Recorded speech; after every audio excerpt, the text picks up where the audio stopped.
While my husband's body lay in the casket, surrounded by flowers and whispered prayers, my son leaned close to the mourners and said with cold clarity, "Stop the theater. He never was worth anything." The funeral home fell into a suffocating silence, and something inside me shattered beyond repair. Can you imagine hearing those words about the man you loved for 43 years, spoken by the very child you both raised with such devotion? What would you do if it were you?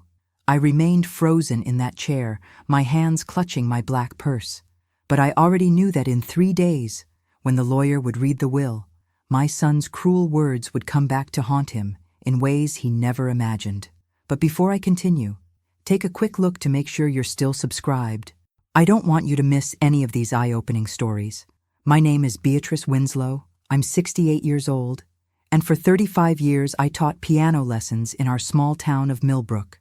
I met my husband Thomas when I was 22, fresh out of college, with dreams of becoming a concert pianist. He was a quiet man who worked at the local bank, wore the same brown shoes every day, and brought me coffee every morning for 4 decades. We raised our son Michael together, sacrificing weekends and vacations to pay for his college, his first apartment, his wedding. Thomas never missed a single one of Michael's baseball games, even when the cancer treatments left him so weak he could barely stand. The funeral parlor smelled of lilies and furniture polish, that distinct scent that clings to places where people say their final goodbyes. I sat in the front row, my black dress perfectly pressed, my wedding ring catching the soft light from the stained glass windows. Michael stood near the casket with his wife Sarah and their 2 children, accepting condolences with the practiced grace of someone who had learned to perform emotions rather than feel them.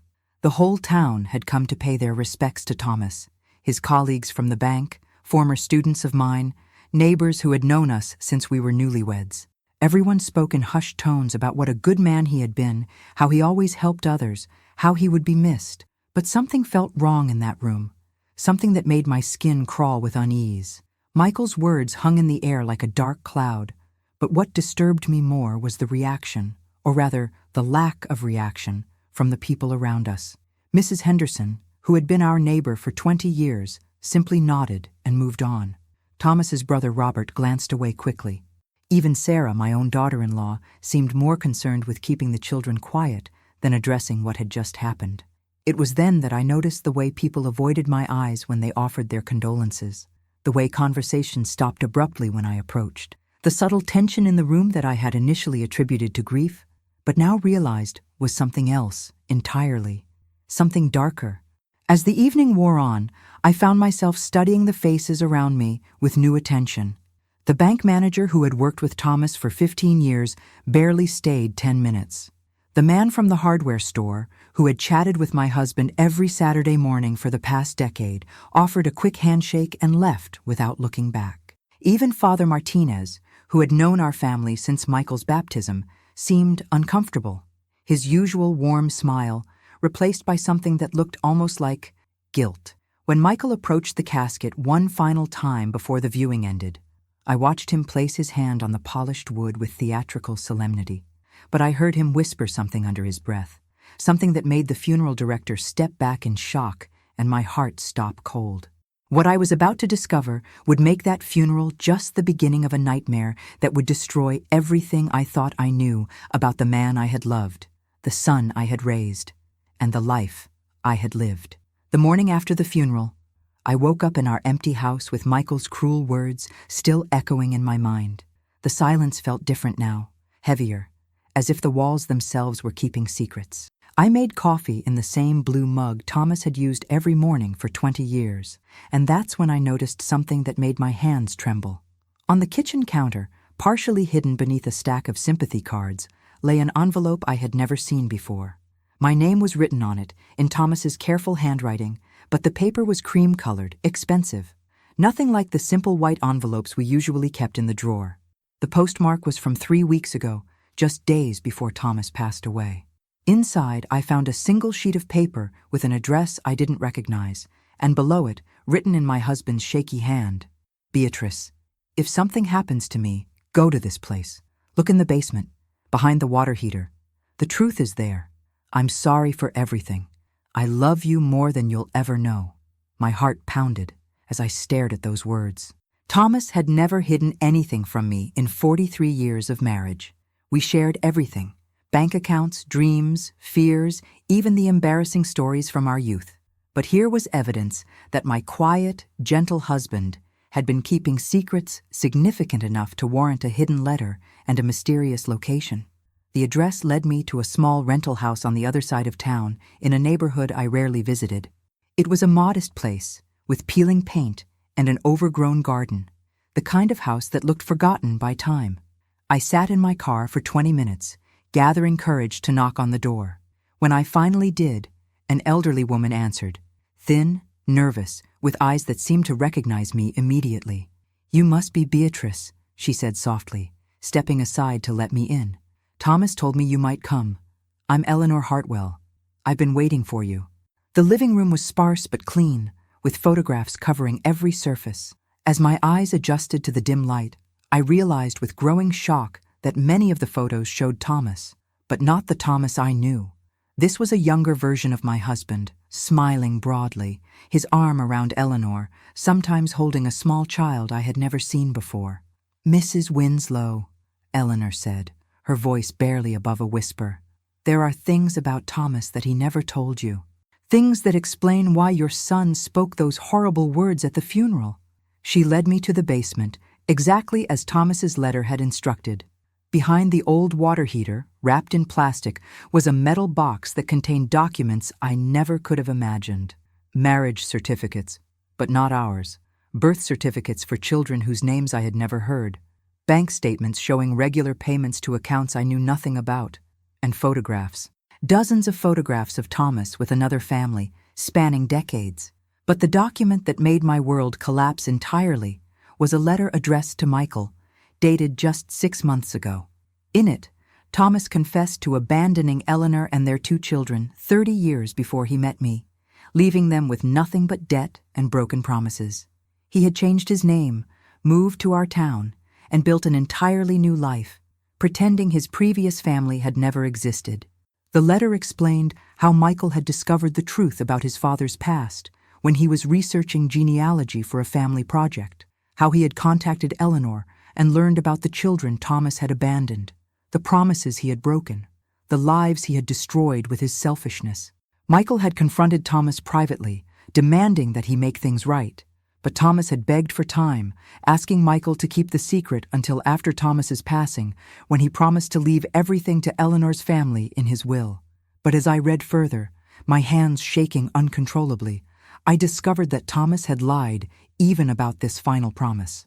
According to the documents in that basement, Thomas had never changed his will. He had continued to lie to Michael, just as he had lied to me, just as he had lied to everyone who thought they knew him. Eleanor watched me process this devastating information with tears in her eyes. "Your son came to see me 3 times, she said quietly. "He was trying to convince Thomas to do the right thing. He even offered to give up his own inheritance to help my children. That's the kind of man you raised, Mrs. Winslow." Michael wasn't being cruel at the funeral. He was being honest about a man who had caused more pain than you could imagine. I sat in that basement, surrounded by evidence of my husband's double life, feeling like a fool who had been living in a carefully constructed lie for 4 decades. Everything I thought I knew about Thomas, about our life together, about the man I had mourned just 24 hours ago, crumbled around me like a house of cards. But the most devastating realization was yet to come. As I gathered the documents to leave, Eleanor handed me one final envelope, this one addressed to me, but never sent. Inside was Thomas's confession, written just days before his passing, admitting that he had never stopped lying, never changed his will, and had planned to take his secrets to the grave, leaving me to deal with the consequences. He knew Michael would eventually tell me the truth, and he couldn't face my reaction. The man I had loved and mourned was not just a liar. He was a coward who had chosen to die rather than face the pain he had caused. And tomorrow, I would have to sit in a lawyer's office and discover what other surprises my dead husband had left behind. The night after discovering Thomas's hidden life, I couldn't sleep. Every creak in the house sounded like footsteps. Every shadow looked like a reminder of the lies I had been living. I spent hours going through our old photo albums, searching for signs I had missed, clues that might have warned me about the man sleeping beside me for 43 years. That's when I found the first pattern that chilled me to the bone. In our earliest photos together, Thomas wore a simple gold wedding band that I had never seen before. I had always assumed it was just a ring he liked, but now I realized it was his wedding ring from his first marriage, the marriage he had never officially ended. He had been wearing Eleanor's ring when he proposed to me, when we exchanged vows, during our entire life together. But the deeper I dug, the more disturbing the pattern became. I found receipts, hidden in Thomas's old tax files, monthly payments to something called Hartwell Holdings, dating back 25 years. Not the 6 months Michael thought the payments had started, but 25 years. Thomas had been secretly supporting Eleanor's family for most of our marriage, using money I thought was going to our retirement fund. The amounts were staggering. Over 2 decades, he had sent nearly $300,000, money that should have been ours, money that explained why we always struggled financially despite his steady job at the bank. Every vacation we couldn't afford, every time I had to take extra piano students to make ends meet, every sacrifice I had made was because Thomas was funding another family's life while keeping us in financial uncertainty. But this discovery led me to an even more terrifying realization. If Thomas had been sending money for 25 years, it meant Eleanor had been lying to me too. She had acted surprised to see me, had presented herself as an abandoned woman seeking justice, but she had been receiving regular payments from my husband for most of my marriage. She knew exactly who I was, knew about our life together, knew about the pain her silence was causing me. I was dealing with a network of deception that went far deeper than one man's lies. The next morning, I drove back to Eleanor's house, but this time I parked across the street and watched. Within an hour, I saw something that made my blood run cold. An expensive black sedan pulled up, and out stepped a man in an expensive suit, someone who clearly didn't belong in this modest neighborhood. He carried a briefcase and stayed inside for exactly 20 minutes before leaving. I followed him. The sedan led me to the offices of Kellerman, Morrison & Associates, the same law firm that Thomas had used for our wills and estate planning. The same law firm where we were scheduled to read Thomas's will tomorrow. The man in the suit was James Morrison himself, Thomas's longtime lawyer and, supposedly, our family friend. As I tried to connect the dots, I got curious. Where are you listening to me from right now? Drop your city in the comments. I like to imagine these stories echoing in so many different places. That afternoon, I did something I had never done in my entire life. I lied to gain information. I called Morrison's office, pretending to be confused about the appointment time for the will reading. His secretary, probably feeling sorry for the grieving widow, let slip information that shattered my world completely. "Oh yes, Mrs. Winslow, we have you scheduled for 10 a.m. And just to confirm, you'll be meeting with the Hartwell family representatives at 11:30, correct?" Mr. Morrison wanted to make sure there was enough time between the readings. The Hartwell family representatives. Eleanor wasn't just a victim of Thomas's past. She was a beneficiary in his will. Thomas had arranged separate will readings, keeping me in the dark about the full scope of his deception until the very last moment. But the secretary's next words made me realize I was walking into something far more dangerous than I had imagined. "I hope the transition goes smoothly, Mrs. Winslow." Mr. Morrison mentioned that some of the property transfers might be complicated since the house and accounts have been in preparation for months. Your husband was very thorough in his planning. Property transfers. Months of planning. Thomas hadn't just hidden money. He had been systematically transferring our assets, preparing to leave me with nothing while making Eleanor's family wealthy beyond imagination. I drove home in a daze, realizing that the man I had mourned, the man whose funeral I had attended just 2 days ago, had spent his final months orchestrating my financial destruction. But why? What could possibly motivate someone to hurt the person they claimed to love so completely? That evening, as I sat in our living room surrounded by 43 years of memories that now felt like elaborate props in a cruel theater, I heard a soft knock at the door. Through the window, I saw a young woman I didn't recognize, probably in her 30s, with Thomas's distinctive green eyes and the same stubborn chin I had kissed goodnight for decades. She introduced herself as Amanda Hartwell, Eleanor's daughter, and her first words cut through me like glass. Mrs. Winslow, I know this is difficult, but there are things about tomorrow's will reading that you need to understand. My mother sent me because she's afraid you might do something desperate when you learn the truth. Amanda sat across from me in the same chair where Thomas used to read his evening newspaper, and she began to reveal a conspiracy that had been building for years. Thomas hadn't just abandoned Eleanor 30 years ago. He had stolen money from the bank where they both worked, framing Eleanor for the theft and forcing her to flee town to avoid prosecution.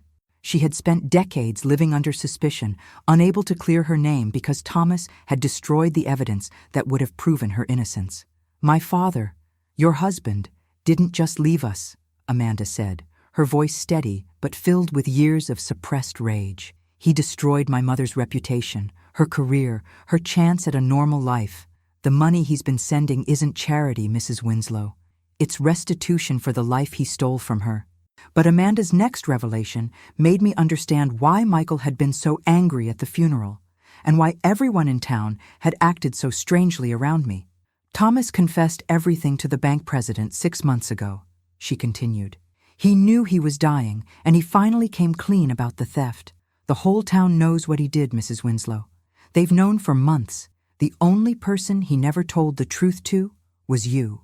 I had been living as the naive wife of a known criminal, accepting sympathy from people who knew my husband was a thief and a fraud. Every gentle smile, every careful conversation, every awkward pause had been the town's way of dealing with the woman who didn't know her husband's true nature. But Amanda wasn't finished. As she prepared to leave, she turned back with information that made me realize I wasn't just a victim in this story. I was about to become a target. Mrs. Winslow, there's something else. The money Thomas stole 30 years ago? It wasn't just from one account. He had been embezzling from the bank for years, taking from multiple sources. The total amount was over $500,000, and with interest and penalties, the bank is seeking restitution of nearly $2 million. She paused, watching my face carefully. Tomorrow, when you hear the will, you're going to discover that Thomas left everything to my family, not because he loved us, but because he was trying to protect you from inheriting his debt. The bank has already filed claims against the estate. If we refuse the inheritance, Mrs. Winslow, you'll be personally responsible for every penny he stole. As Amanda walked away, leaving me alone with this devastating knowledge, I realized that Thomas's final act of cruelty wasn't just leaving me poor. It was designing a situation where I would either lose everything to pay for his crimes or watch another family lose everything to protect me. Tomorrow's will reading wasn't just about inheritance. It was about choosing who would pay the price for the sins of a man who had chosen death over accountability. I couldn't sleep that night, knowing that in a few hours I would walk into Morrison's office and discover the full extent of Thomas's betrayal. But at 3 a.m, as I sat in the kitchen drinking my 4th cup of coffee, I heard a car door slam in my driveway. Through the window, I saw Michael's familiar silhouette approaching the house, but something about his posture, tense, determined, almost aggressive, filled me with dread. He used his key to enter, something he hadn't done since his teenage years, and found me sitting in the dark kitchen. The look on his face wasn't grief or concern for his widowed mother. It was the cold calculation of someone who had come to finish a difficult task. "Mom, we need to talk," he said, sitting across from me without removing his coat. "I know Amanda Hartwell came to see you tonight. I know what she told you."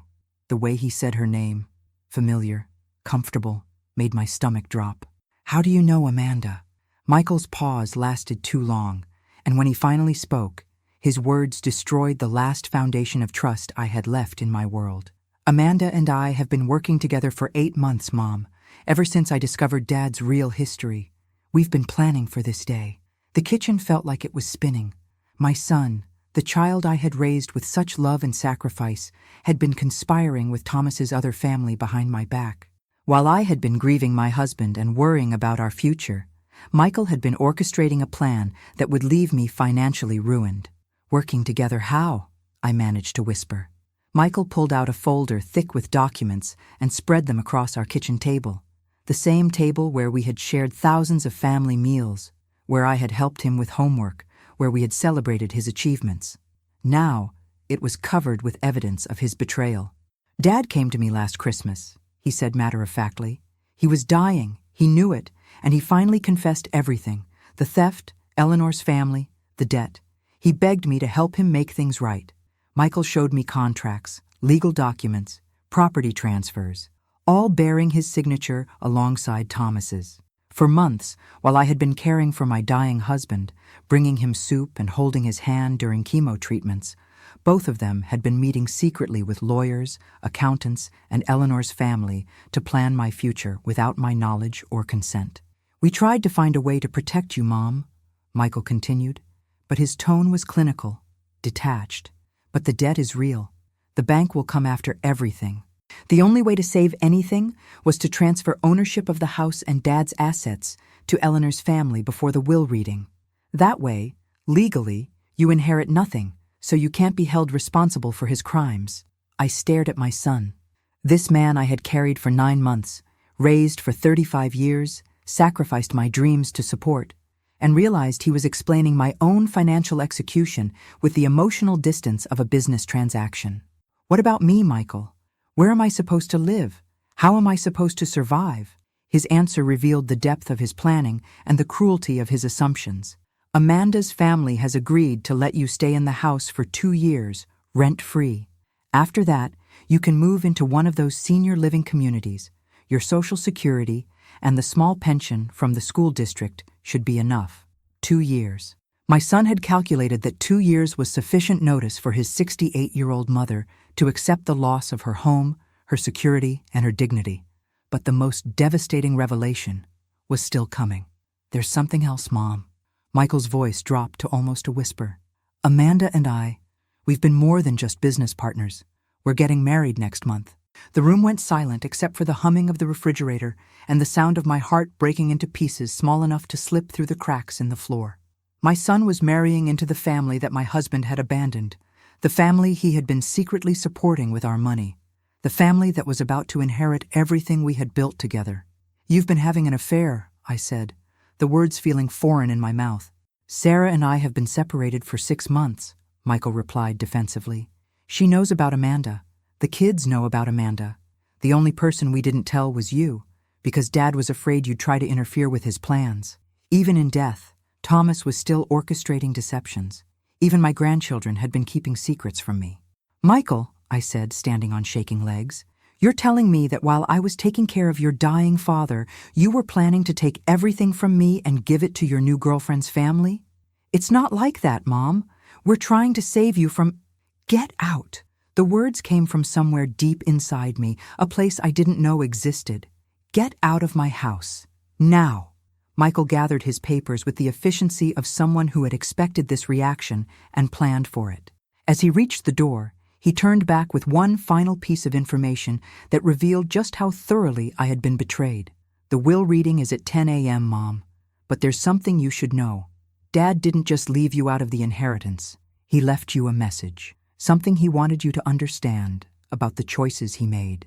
After Michael left, I sat in that kitchen until dawn, surrounded by the remnants of a life that had been carefully dismantled while I wasn't looking. My husband had betrayed me. My son had betrayed me. My daughter-in-law had known and said nothing. My grandchildren had been taught to keep secrets from their grandmother. But as the sun rose over the house I was about to lose, I made a decision that surprised even me. I wasn't going to that will reading as the naive, broken widow everyone expected me to be. I was going to walk into Morrison's office with my eyes wide open, ready to hear whatever cruel message Thomas had left for me. And then I was going to fight back. Because 68 years old or not, grieving widow or not, I wasn't going to let my family destroy me without understanding exactly what they had done and why they thought they had the right to do it. Tomorrow, I would learn what my dead husband wanted me to know about the choices he had made. But today, I was going to start making choices of my own. At 9:30 that morning, I stood in front of my bedroom mirror, choosing what to wear to learn how thoroughly my life had been dismantled. I selected my navy blue dress, the one I had worn to our wedding anniversary dinners, the one Thomas always said made my eyes look younger. If this was to be my final performance as Mrs. Thomas Winslow, I would dress the part with dignity. But as I reached for my jewelry box, I discovered something that made my hands freeze. The box was nearly empty. My pearl necklace, the the one Thomas had given me for our 25th anniversary, was gone. My grandmother's emerald ring, missing. The diamond earrings I had inherited from my mother, nowhere to be found. I tore through every drawer, every hiding place, every corner of our bedroom, but the truth was undeniable. Someone had systematically removed every piece of valuable jewelry I owned. And there was only one person who knew where I kept everything, who had access to our house whenever he wanted. Michael had been stealing from me for months. The drive to Morrison's office felt like a funeral procession. Every street corner held memories of the life I thought I had lived. The coffee shop where Thomas and I used to meet for Saturday morning breakfast, the park where we had taught Michael to ride his bicycle, the church where we had renewed our vows on our 40th anniversary. All of it felt like scenes from someone else's movie, an elaborate fiction I had been living without realizing I was just an actress playing a role. Morrison's law office occupied the second floor of a Victorian house that had been converted into professional suites. I had been there dozens of times over the years for routine legal matters, updating wills, refinancing the house, handling my parents' estate. James Morrison had always treated me with the warmth reserved for longtime clients, calling me by my first name, asking about my piano students, remembering details about our family life. But the man who greeted me that morning was a stranger wearing Morrison's face. His smile was professional but cold, his handshake brief, his eyes unable to meet mine for more than a second. He guided me to his conference room with the careful politeness one reserves for unpleasant but necessary tasks. "Beatrice," he said, settling behind his imposing desk, "I want you to know that Thomas spent considerable time preparing this will. Every decision was made with great care and specific intentions." The will reading began with standard legal language, but within minutes, the scope of Thomas's deception became clear. Our house, the home we had bought as newlyweds, where I had taught piano lessons for 3 decades, where every room held memories of our life together, had been quietly transferred to Eleanor Hartwell 6 months ago. Our savings account, our retirement fund, even the small inheritance I had received from my parents, all legally belonged to Eleanor's family as of 3 weeks before Thomas's passing. I sat in that conference room, listening to Morrison's monotone voice catalog the systematic theft of my entire life, and realized that Thomas hadn't just hidden his past from me.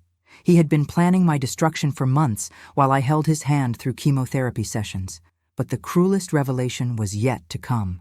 "And finally," Morrison said, his voice taking on an almost ceremonial tone, "Thomas left a personal message for you, Beatrice. He insisted that I read it aloud, in its entirety, regardless of your reaction." He opened a sealed envelope and began to read words that felt like physical blows. "Beatrice, by the time you hear this, you will understand that our entire marriage was built on lies. I never loved you the way I loved Eleanor. You were a convenience, a way to hide from my past and create a respectable life. I stayed with you because leaving would have exposed my crimes, not because I couldn't live without you. Eleanor was my real wife. Amanda and James are my real children. And you were simply the woman who helped me maintain my cover for 43 years. I'm leaving you with nothing because that's what you always were to me. Nothing." The room fell silent. Morrison's secretary, who had been taking notes, stopped writing. Even the traffic outside seemed to pause as those words settled into my bones like poison. But Thomas wasn't finished. Morrison continued reading. "I know Michael has told you about the debt, about the bank's claims, about the legal protections we've arranged. What he hasn't told you is that none of this was necessary. The statute of limitations expired on my crimes years ago. The bank has no legal right to pursue this debt. We could have lived comfortably on our savings and my pension. But I wanted you to understand what it feels like to lose everything, the way Eleanor lost everything when I left her. I wanted you to experience the fear and desperation I caused her, so you would finally understand the kind of man you married." Morrison's voice cracked slightly as he read the final lines. "You spent your life teaching children to play piano, believing you were nurturing something beautiful in the world. But you were really just the wife of a thief and a coward. Every song you taught, every melody that brought joy to others was paid for with stolen money and built on stolen time. I hope the silence I'm leaving you with sounds better than any music you ever made." I sat in that chair, feeling like I was drowning in plain sight. Thomas had engineered not just my financial destruction, but my psychological annihilation. He had spent his final months crafting the perfect torture, making me complicit in my own family's conspiracy against me, using my son as the weapon and timing the revelation to cause maximum damage. But something strange began to happen as Morrison's words echoed in the sterile conference room. Instead of collapsing under the weight of Thomas's cruelty, I felt something I hadn't experienced in decades, a clean, pure anger that burned away confusion and self-doubt. This wasn't grief anymore. This wasn't betrayal. This was warfare. And Thomas had made one crucial mistake in his elaborate plan for revenge. He had assumed that destroying my illusions would destroy me. But as I sat in that chair, listening to the systematic dismantling of everything I thought I knew about my life, I realized something that would have terrified him if he had lived to see it. I was stronger than the woman he had married, stronger than the woman he had manipulated, stronger than the woman he thought he was leaving behind. Morrison was still talking, explaining legal procedures and timeline requirements, when I stood up and walked out of his office without saying a word. I had heard enough. I understood the game now, and I was ready to start playing by my own rules. But as I reached my car, I discovered that my education in the depths of my family's conspiracy was far from over. Taped to my windshield was a note written in handwriting I recognized immediately, my daughter-in-law, Sarah's careful script. Mrs. Winslow, I know you probably hate all of us right now, but there are things Michael hasn't told you about Amanda and her family. Things that will change everything. Meet me at Riverside Park at noon if you want to know the truth about why your husband really died. Come alone, and don't tell Michael we're meeting. Your life may depend on understanding what I'm about to tell you. I looked around the parking lot, suddenly aware that I had been so focused on the legal and financial aspects of this conspiracy that I had missed something darker, something that suggested Thomas's death might not have been the natural conclusion to his cancer battle that everyone believed. As I drove toward Riverside Park, my hands steady on the wheel for the first time in days, I realized that I wasn't just fighting for my financial survival anymore. I was fighting for my life, and the people who thought they had destroyed me were about to learn that 68-year-old piano teachers can be more dangerous than they ever imagined. Riverside Park was nearly empty at noon on a Tuesday, just a few joggers and an elderly man feeding pigeons by the pond where Thomas and I used to walk every Sunday after church. I found Sarah sitting on our old bench, the same spot where we had brought the grandchildren to feed ducks, where family photos had been taken, where happy memories now felt like evidence in a criminal case. Sarah looked terrible. Her usually perfect hair was pulled back in a messy ponytail. Her eyes were red from crying, and her hands shook as she clutched a manila envelope against her chest like armor. This wasn't the composed woman who had stood beside Michael at the funeral, accepting condolences with practiced grace. "Mrs. Winslow," she said, standing as I approached, "thank you for coming. I wasn't sure you would. What do you know about my husband's death, Sarah?" She looked around nervously before answering, as if she expected someone to be watching us. "Thomas didn't die from cancer complications, Mrs. Winslow. The cancer was in remission. His oncologist confirmed it just 2 weeks before he passed. Thomas was getting better, not worse." The words hit me like ice water. "What are you saying?" Sarah opened the envelope and pulled out medical records that she clearly wasn't supposed to have. "I work at the hospital, remember? I have access to patient files. When Michael started acting strange about the timing of his father's death, I looked into it. These are Thomas's final blood tests, his last scan results, his medication records." She spread the documents on the bench between us, pointing to numbers and dates that meant nothing to me but everything to her trained eyes. "Look at this, Mrs. Winslow. His cancer markers were the lowest they'd been in months. His white blood cell count was normal. His liver function was improving. There was absolutely no medical reason for Thomas to die when he did." My legs felt weak. I sat down heavily on the bench, staring at evidence that the natural death I had mourned, the peaceful passing I had been grateful for, had been something else entirely. "But the doctors said his heart stopped. They said it was expected with his condition." "His heart stopped because of what was in his system," Sarah said quietly. "Mrs. Winslow, I ran an unauthorized toxicology screen on Thomas's final blood draw. It showed massive amounts of digitalis, A heart medication he wasn't prescribed, in doses that would be fatal to someone with his medical history. Digitalis. I knew that word from my years of teaching piano to doctors' children, from conversations overheard in waiting rooms. It was a powerful heart medication that could be beneficial in small doses but deadly in large ones.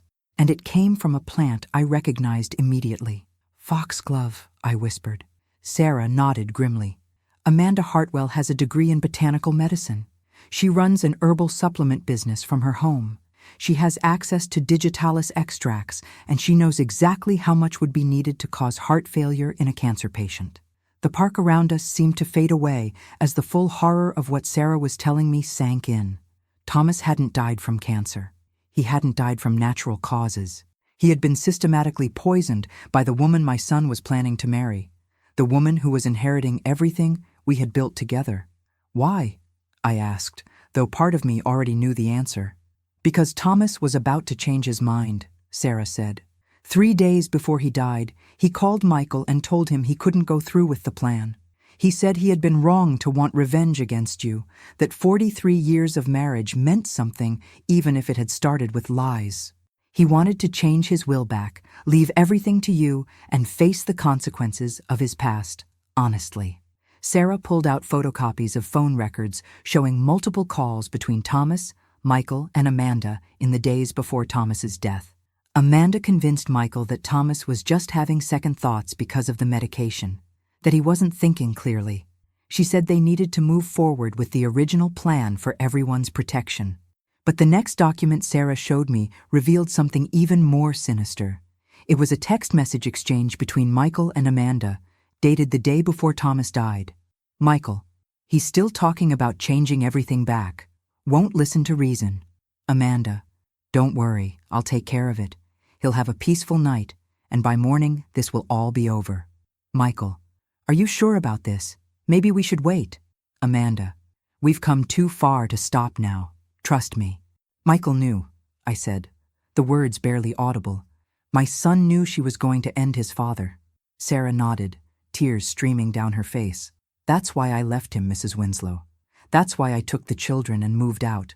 I couldn't live with a man who would let someone take his father's life for money. But Sarah wasn't finished with her revelations. The final document in her envelope was a copy of an insurance policy I had never seen before.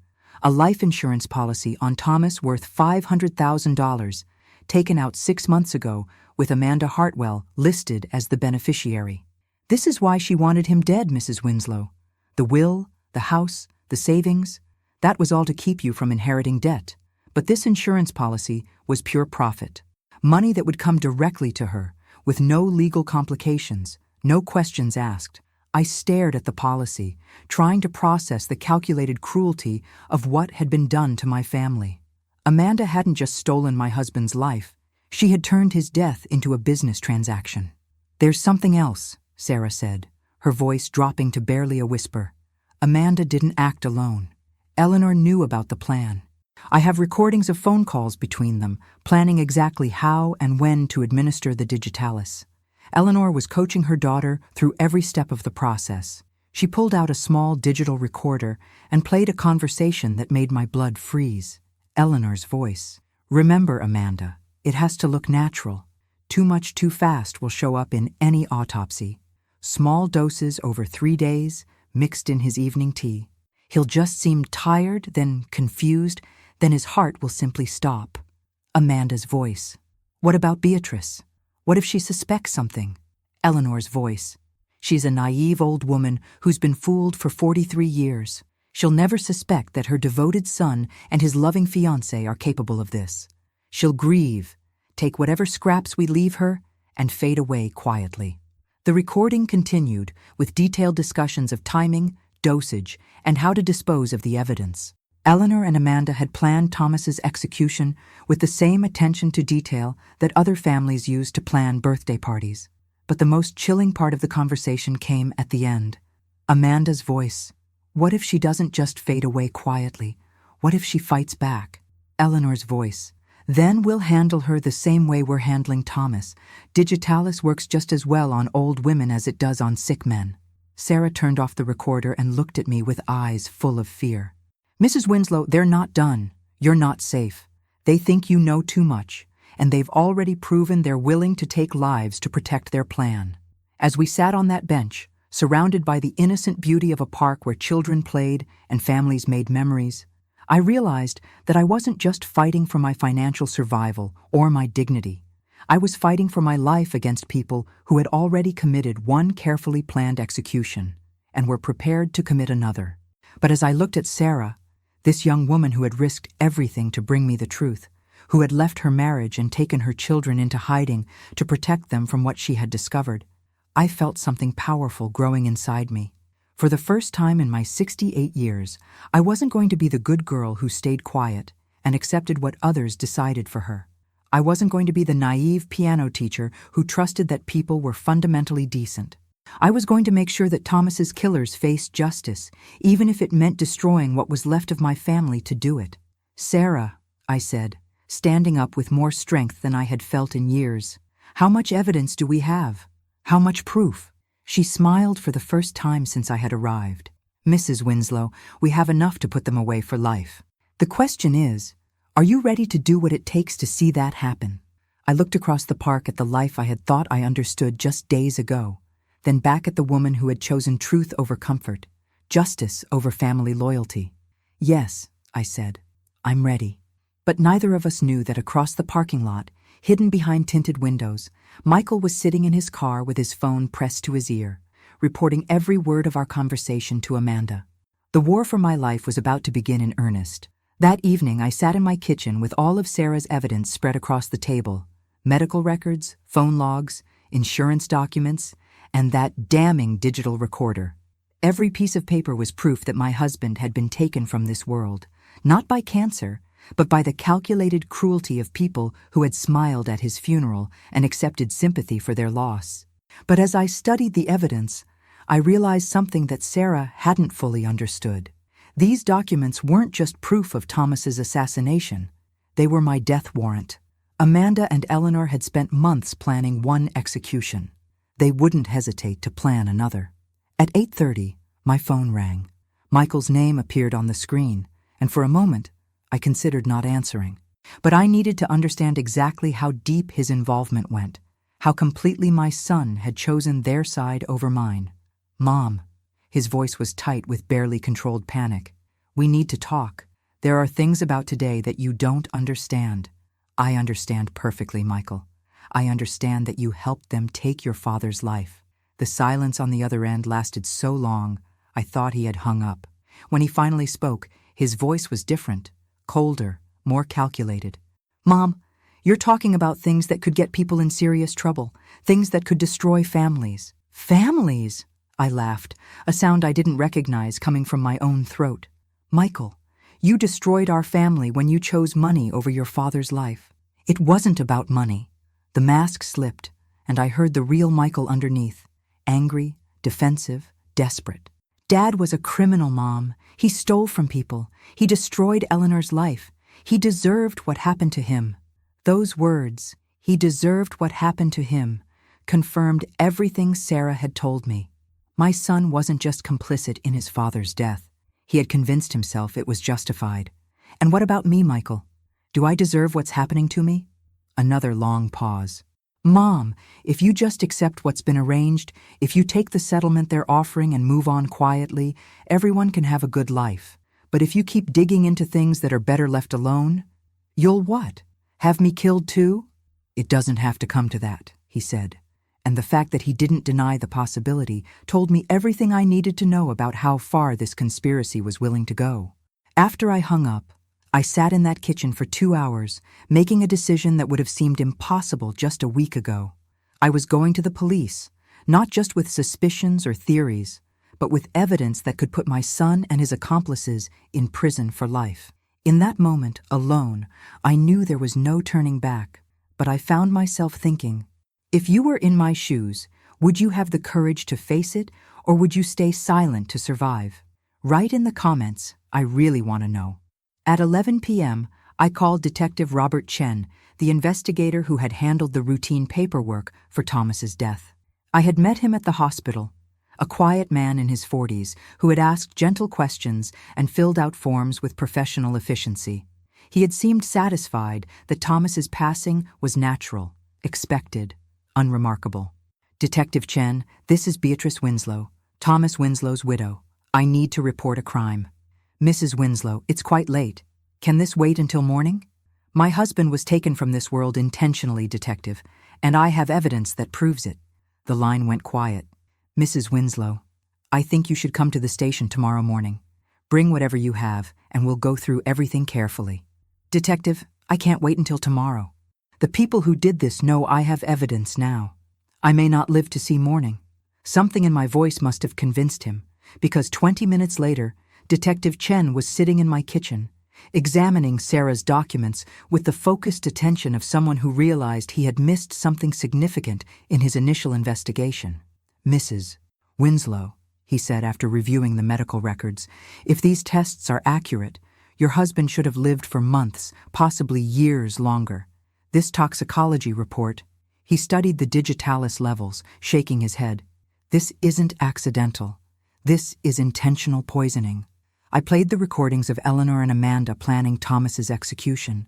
Detective Chen's expression grew darker with each revelation, each casual discussion of dosage and timing, each cold calculation about disposing of evidence. "Who else knows you have this information?" he asked. "Sarah, the woman who gathered it, and unfortunately, my son Michael. I spoke with him tonight, and he made it clear that my silence was expected." Detective Chen stood up, suddenly all business. "Mrs. Winslow, I'm calling for backup and a warrant. We're going to bring in Amanda Hartwell and Eleanor Hartwell tonight, before they have a chance to destroy evidence or flee. But I need you to understand something. Your son is going to be arrested too. Are you prepared for that?" I looked around the kitchen where I had fed my family for 4 decades, where Michael had done homework and shared dreams and grown from boy to man. In a few hours, police would be arresting that same child for conspiracy to commit homicide. "Detective, my son stopped being my child when he chose to take his father's life for money. Arrest him." But as Detective Chen made his calls, arranging for search warrants and backup officers, my phone buzzed with a text message that made my blood freeze. "We know what you're doing, Beatrice. Call off the police, or Sarah's children will pay the price for your choices. We have them." The message was from an unknown number, but I knew exactly who had sent it. Amanda had escalated beyond threats to my own life. She was now targeting my grandchildren, Michael's own children, to ensure my silence. I showed the message to Detective Chen, who immediately called for additional units and an emergency welfare check on Sarah's address. But when the officers arrived at Sarah's apartment, they found only signs of a struggle and a note written in Sarah's handwriting. "Bring the evidence to Riverside Park at midnight. Come alone, or the children die." "Detective," I said, standing up with a determination that surprised both of us, "I'm going to that park." "Absolutely not, Mrs. Winslow. This is now a kidnapping case involving minors. We have protocols, trained negotiators, tactical teams. And while you're following protocols, they'll disappear with those children forever," I interrupted. "Amanda and Eleanor have proven they're willing to take lives to protect their secret. They have nothing left to lose." I walked to my bedroom and returned with something that made Detective Chen's eyes widen. Thomas's old service revolver from his brief stint in the National Guard, a weapon I had forgotten existed until tonight. "Mrs. Winslow, you cannot take a firearm to a hostage situation." "Detective, I'm 68 years old. I've spent my entire life being the good woman who followed rules and trusted that others would do the right thing. That trust got my husband killed and put my grandchildren in danger. I checked the weapon with hands that were steadier than they had any right to be. Tonight, I'm done being good." As I drove toward Riverside Park, with Detective Chen and his team following at a distance, I realized that the woman Thomas had married 43 years ago was gone forever. The naive piano teacher who had believed in the fundamental decency of people had died in that lawyer's office when she learned the truth about her life.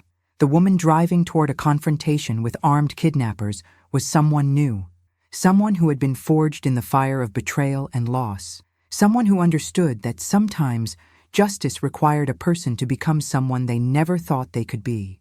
At 11:58, I parked at Riverside Park and walked toward the bench where Sarah and I had shared devastating truths just hours earlier. In the darkness ahead, I could see figures moving: Amanda, Eleanor, and Sarah, tied to a park bench with my grandchildren beside her.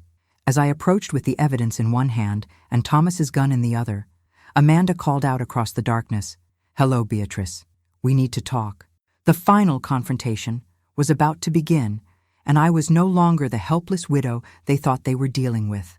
I was a grandmother with a loaded weapon and nothing left to lose. The park at midnight was a different world from the peaceful place where children fed ducks and families took photos. Shadows stretched like dark fingers across the grass, and the only sounds were my footsteps on the gravel path and the distant hum of traffic from the highway. As I walked toward the bench where my grandchildren sat with their hands tied, I could see Amanda and Eleanor positioned strategically, one behind the hostages, one flanking my approach. But there was a third figure in the darkness that made my heart sink with final, complete betrayal. Michael stepped out from behind a tree, his face visible in the pale moonlight, no longer pretending to be anything other than what he had become. "Hello, Mom," he said softly. "I wish it hadn't come to this." I stopped 20 feet away, close enough to see my grandchildren's frightened faces, far enough to have a clear view of all the players in this deadly game. 8-year-old Emma and 10-year-old Jake sat pressed against Sarah, who had been beaten badly enough that one eye was swollen shut and her lip was split and bleeding. "Let them go, Michael," I said, my voice carrying across the empty park with a strength that surprised even me. "This is between adults. The children don't deserve to pay for your choices." Amanda laughed, a sound like breaking glass in the night air. "Oh, Beatrice, you still don't understand how this works, do you? Those children are Michael's insurance policy. As long as they're alive, you'll do exactly what we tell you to do." She held up a small vial filled with clear liquid, the same digitalis extract that had stopped Thomas's heart. "This is how Thomas died, Beatrice. Peaceful, quiet, looking like natural causes. It's how you're going to die too, unless you hand over every piece of evidence Sarah gathered and swear to never speak of this again." But Eleanor, standing in the shadows behind my grandchildren, revealed the true scope of their plan. "Actually, Amanda, I think we're past the point of bargaining. Beatrice knows too much. She's already been to the police, and she's proven she won't stay quiet and grateful like we planned. She's going to drink that digitalis tonight, and tomorrow morning, the grieving widow will be found in her garden, having suffered heart failure from the stress of losing her husband." I realized they had never intended to let me live. The threats, the negotiations, the careful legal maneuvers to steal my assets, all of it had been theater, while they prepared to eliminate the only witness to their crimes. "And the children?" I asked, though I already knew the answer. Michael's voice was barely a whisper. "Car accident on the way home. Tragic end to a family already devastated by loss. My own son was planning to take his children's lives to cover up his crimes. The boy I had raised, the man I had sacrificed everything to support, was prepared to become a child killer to protect his new life with Amanda.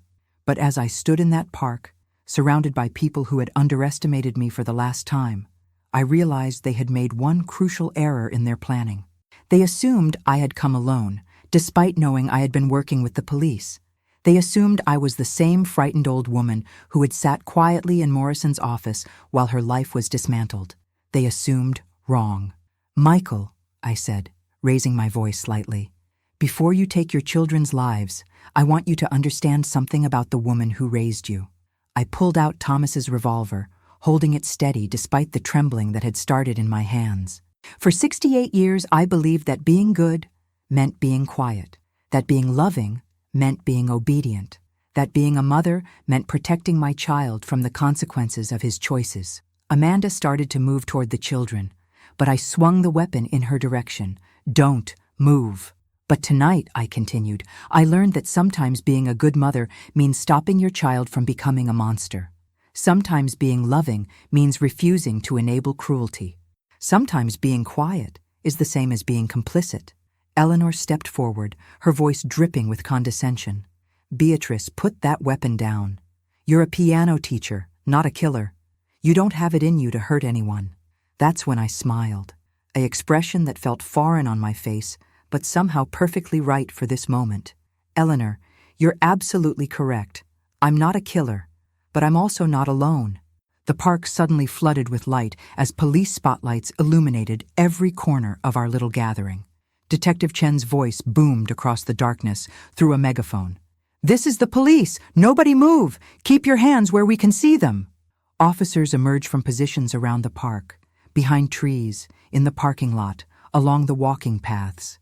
Amanda, Eleanor, and Michael found themselves surrounded by a tactical team that had been watching every moment of our confrontation. But in the chaos of flashing lights and shouted commands, Amanda made one final desperate play. She lunged toward Emma with the vial of digitalis, clearly intending to use my granddaughter as a human shield. That's when I discovered what I was truly capable of. The gunshot echoed across Riverside Park like thunder. Amanda dropped the vial, which shattered on the concrete path, its contents spreading harmlessly across the ground. She clutched her shoulder, staring at me with shock and disbelief. "You shot me," she gasped. "You actually shot me." "I'm a piano teacher," I replied calmly, lowering the smoking weapon. "We have excellent hand-eye coordination." As the police moved in to arrest the 3 people who had stolen my husband's life and tried to steal mine, I untied my grandchildren and held them close. Emma was crying. Jake was trying to be brave, and Sarah was whispering "thank you" over and over through her tears. But the moment that defined everything came when Michael, his hands cuffed behind his back, looked at me with eyes full of rage and disbelief. "You destroyed our family, Mom," he said. "You chose strangers over your own son."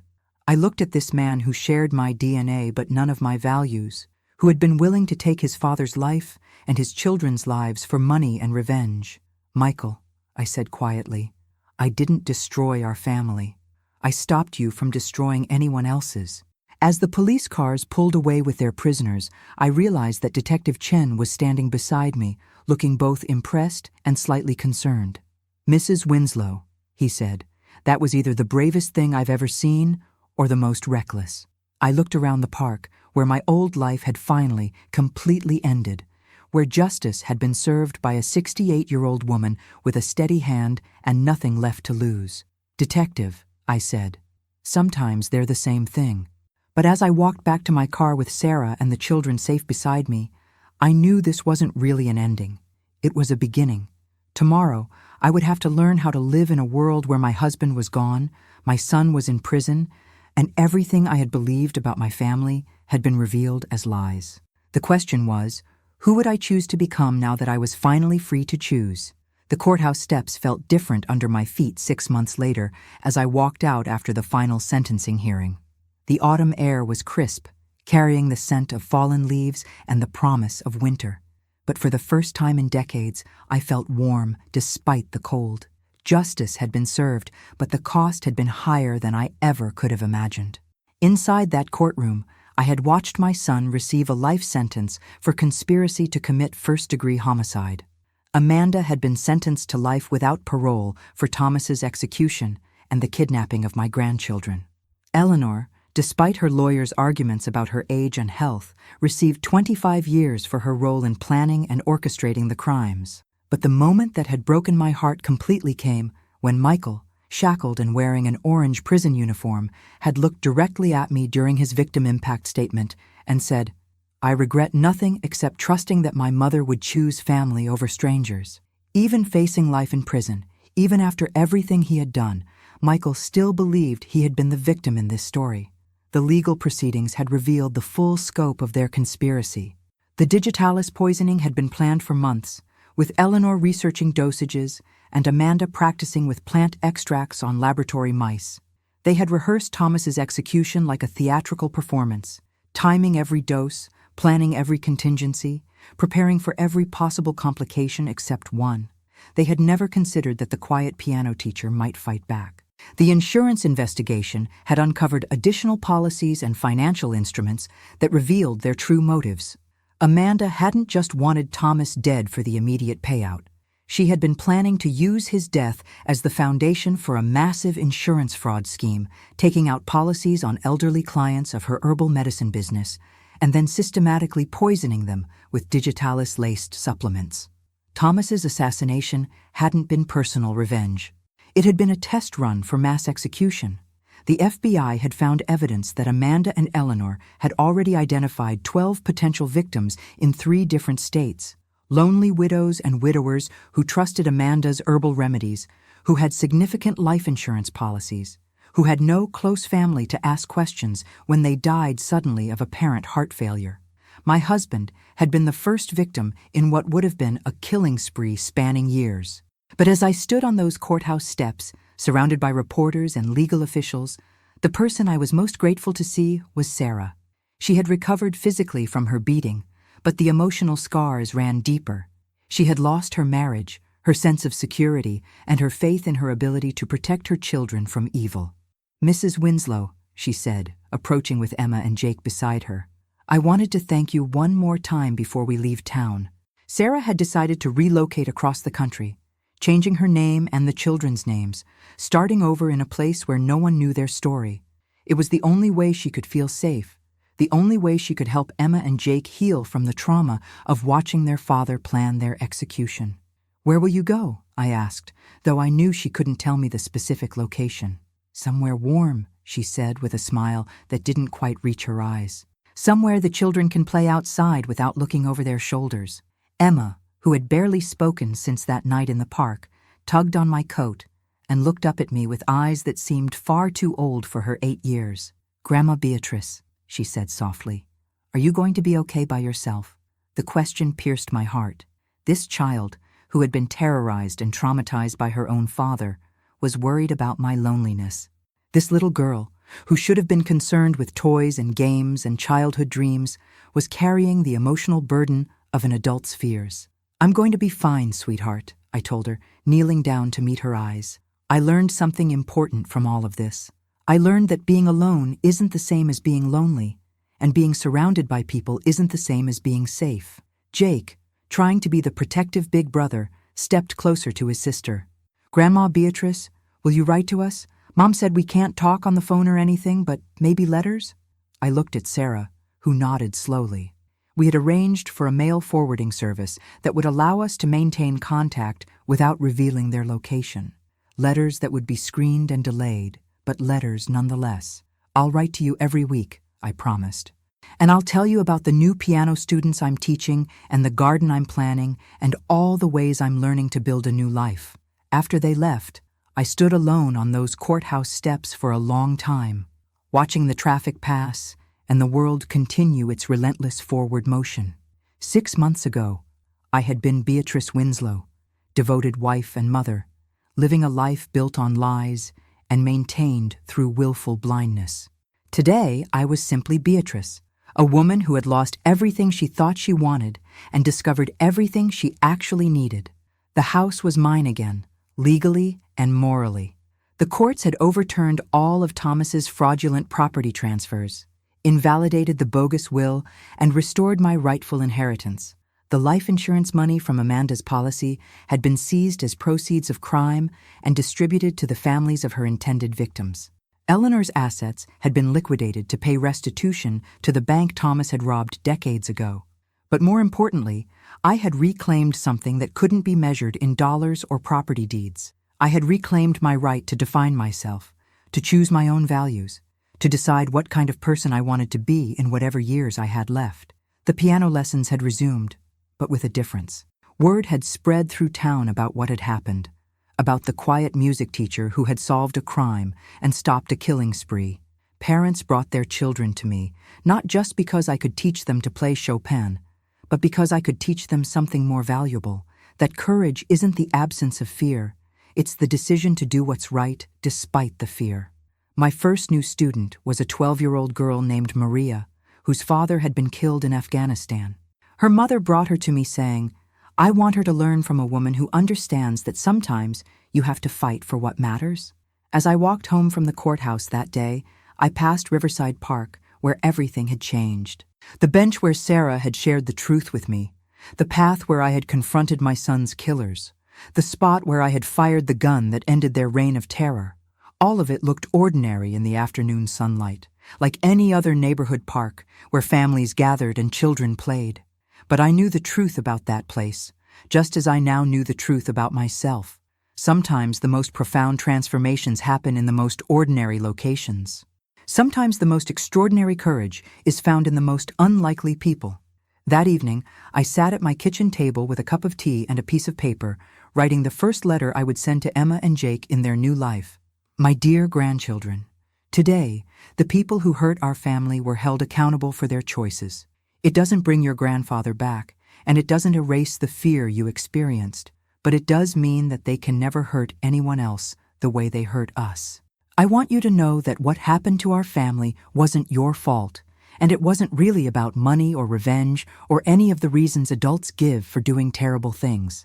What happened was that some people chose to let their pain turn them into monsters, while others chose to let their pain turn them into warriors.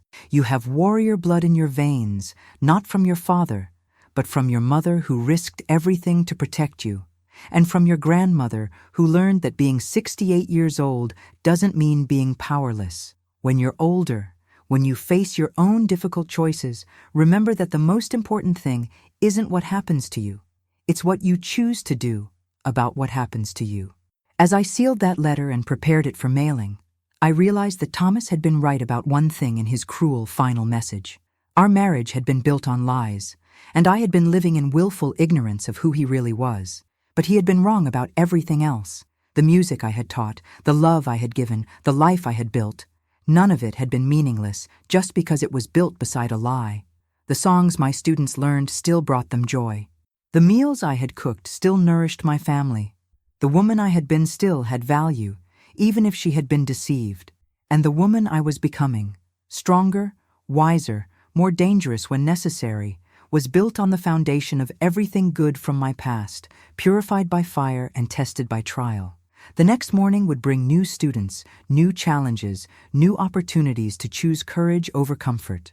But tonight, for the first time in 43 years, I went to sleep, knowing that every truth in my life belonged to me. 2 years have passed since that night in Riverside Park, and this morning I woke up in my own bed, in my own house, to the sound of piano music drifting up from the living room. Maria, my star student, arrives early every Tuesday to practice before school, and her rendition of Mozart's Sonata in C major fills the house with the kind of joy I thought I'd lost forever. The woman who greets each day now is someone I'm still getting to know. She looks like Beatrice Winslow, sounds like Beatrice Winslow, but she moves through the world with a confidence that took 68 years and a trial by fire to develop. She teaches piano with the same passion, but sleeps with a security system armed and Thomas's revolver in the nightstand drawer. She trusts carefully, but loves fiercely. She has learned the difference between being alone and being lonely. My garden has become something of a local attraction, not because it's particularly beautiful, but because of what grows there. Alongside the roses and daffodils, I've planted a memorial section with flowers that bloom in cycles throughout the year. Something living and lovely to mark the memory of the man I thought I married, separate from the criminal he actually was. It's my way of honoring the love that was real, even if it was built on lies. The piano lessons have evolved into something more than music education. Parents in 3 neighboring towns bring their children to me, not just because I can teach them to read notes and find melodies, but because word has spread that Mrs. Winslow teaches more than piano.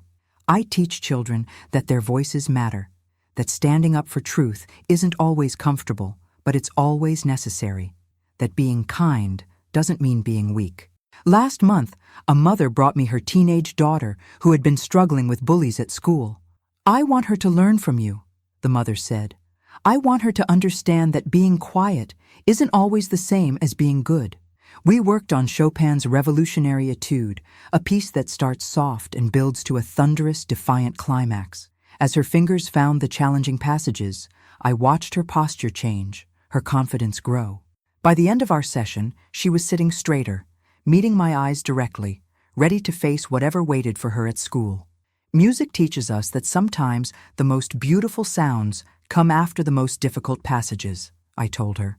The same is true for life. The letters from Emma and Jake arrive every month, forwarded through our secure system. Emma is learning violin and has discovered a talent for drawing that amazes her teachers. Jake has joined a Little League team and writes detailed descriptions of every game, every triumph, every strikeout. Sarah has found work as a nurse practitioner in their new city and has started dating a man who makes her laugh, something she thought she'd never do again.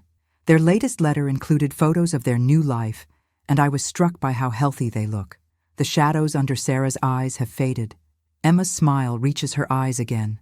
Jake stands with the confident posture of a boy who feels safe in his world. They're healing, slowly but surely, in the way that children do when given the chance to be children again. But not all of my correspondence brings good news. Michael writes to me once a month from prison, letters that I read but rarely answer. His latest arrived yesterday, and like all the others, it contained no apology, no acknowledgement of guilt, only rage and blame directed at everyone but himself. "You chose strangers over family," he wrote. "You destroyed everything Dad worked to build. You took my children away from their father over money that wasn't even yours to begin with.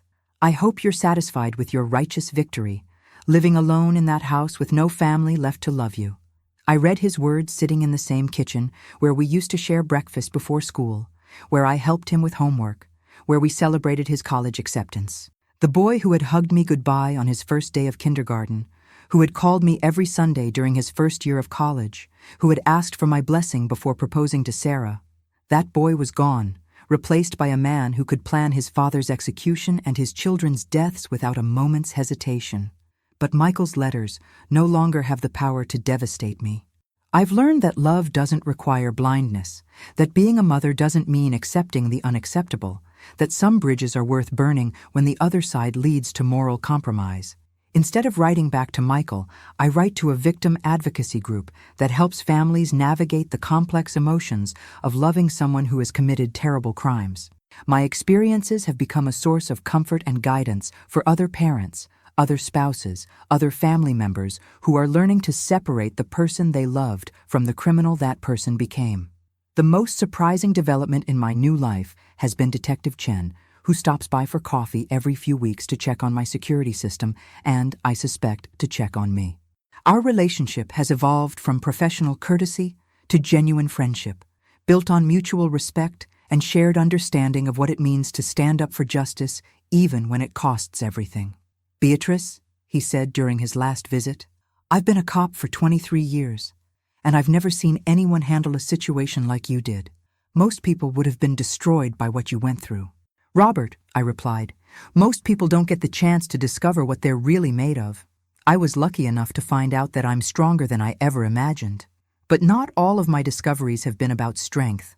I've also learned about grace, about forgiveness for myself, about the difference between justice and revenge. The anger that sustained me through the investigation and trial has settled into something quieter but no less powerful. A commitment to living honestly, to protecting the innocent, to using whatever years I have left in service of something larger than my own comfort. This afternoon, as I do every Tuesday, I'll drive to the women's shelter downtown, where I volunteer as a piano teacher for children whose lives have been disrupted by violence. These little ones, some as young as 4, some as old as 16, come to me with eyes that have seen too much and hearts that have been broken by people who should have protected them. But when they sit at the piano and place their small hands on the keys, something magical happens. The fear fades, the sadness lifts. For 30 minutes or an hour, they're just children making music, discovering that their fingers can create beauty, that their voices matter, that they have the power to bring something lovely into a world that has shown them too much ugliness. It's in those moments, watching a 6-year-old discover that she can make the piano sing, or seeing a teenage boy lose himself in a melody that speaks to his soul, that I understand what Thomas's cruel final message got so wrong. Every song I taught, every melody that brought joy to others, every moment of beauty I helped create, none of it was meaningless because it was built beside a lie. Love isn't diminished by deception. Art isn't contaminated by the artist's failures. The good that we do stands on its own, independent of the evil that may surround it. As I prepare for bed tonight, I'll perform my new evening ritual. I'll check the security system, review tomorrow's lesson plans, and write a few lines in the journal I've kept since that night in the park. Tonight's entry will be brief but profound. Today, Maria played Mozart perfectly for the first time. Emma wrote that she's learning to paint landscapes. a new student, a boy whose father abandoned his family, discovered that he has perfect pitch. Detective Chen brought homemade cookies from his wife. The roses in Thomas's memorial garden are blooming. I am 70 years old, alone in a house that once held lies, surrounded by a life I built from the ashes of betrayal, and I am happier than I have ever been. But as I close the journal and turn off the lights, I notice something that makes me pause. On the kitchen counter, partially hidden beneath today's mail, is an envelope I don't recognize. My name is written on it in unfamiliar handwriting, and there's no return address. Inside, I find a single sheet of paper with a message that sends ice through my veins. Mrs. Winslow, you may think this story is over, but there are others who know what you did to our family. Others who believe Amanda and Eleanor deserved better than prison. Others who think an old woman got too lucky for her own good. Be careful in your garden. Foxglove isn't the only plant that can stop a heart. I read the message twice, then walked calmly to my bedroom and retrieved Thomas's revolver from the nightstand drawer. As I check to make sure it's properly loaded, I feel something that surprises me. Not fear, but anticipation. Let them come, whoever they are. Let them test the woman they think they know, the piano teacher they assume is still naive and defenseless. They're about to learn that 70-year-old grandmothers who have nothing left to lose and everything worth protecting can be the most dangerous opponents of all. After everything I've survived, everything I've learned, everything I've become, I'm ready for whatever comes next. If this story touched your heart, don't forget to subscribe, leave your like, and share it with someone special who needs to hear what I lived through.